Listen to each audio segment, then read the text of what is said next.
A new synthetic killer drug known as FLAKKA is spreading rapidly across the United States and already causing an epidemic of overdose fatalities and acts of violence. We're talking about FLAKKA. FLAKKA? The drug is called FLAKKA. Some have dubbed it the insanity drug. And it's everywhere. It's been described as the scariest drug in the world. More powerful than heroin or cocaine.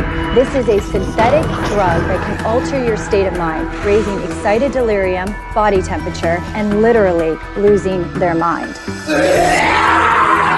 They're all experiencing like superhuman kind of strengths. Or it takes 6 policemen to hold them down. That's a problem. Psychotic breakdowns, hallucinations, aggressive, violent behavior, Cannibalism and self-mutilation. indiscriminate violence. When FLAKKA takes over, We are living in the context of the end of the age.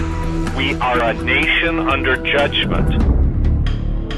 Welcome to stage 1 of the zombie apocalypse. It's been long theorized that controlled substances can bring people closer to the spirit world. Sometimes, however, what comes out of that experience isn't what you'd expect. And right now, our society is being plagued, dominated by an epidemic of controlled substances. In the 1970s, people were talking about peace and love, but nowadays people are coming back from bad trips and total psychosis. The number of overdoses are up, as are the cases of total zombification, i.e. demonic possession. The dark side opens people up to such possessions through lack of faith and environmental conditions. And while this isn't so much an issue with people of faith or orthodox practitioners, if your foundation is public education, if your dogma is militant atheism, substances like bath salts or FLAKKA can be the ingredient that pushes you over the edge, an edge that you will never come back from. Weaponized substances such as bath salts and spice are being mixed into just about everything these days. E-cigarettes, chocolates, party drugs, with the intended purpose of fucking you up permanently. These are not the days to be experimenting with new things. These are not the days to be a party kid. Nefarious agendas are at play, and just about everything out there these days is being spiked with chemicals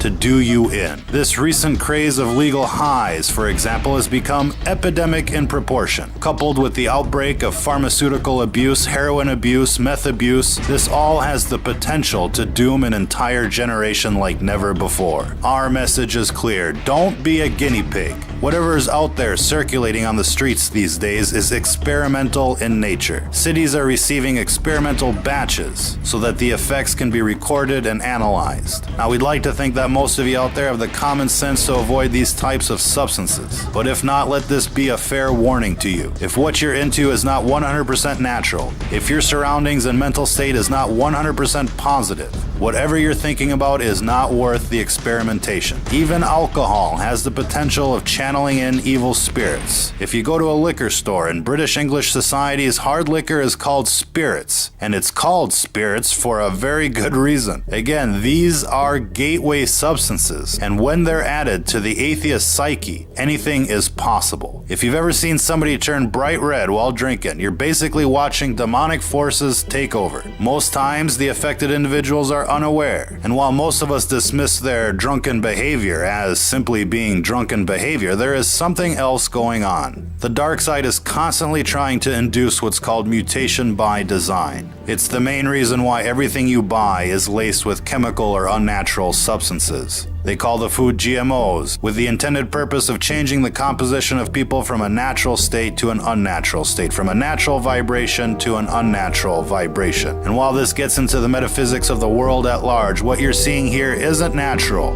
it isn't safe, and it isn't just psychosis. It's what happens when you stare into the abyss and when the abyss stares back. If you're listening to this, you are the resistance.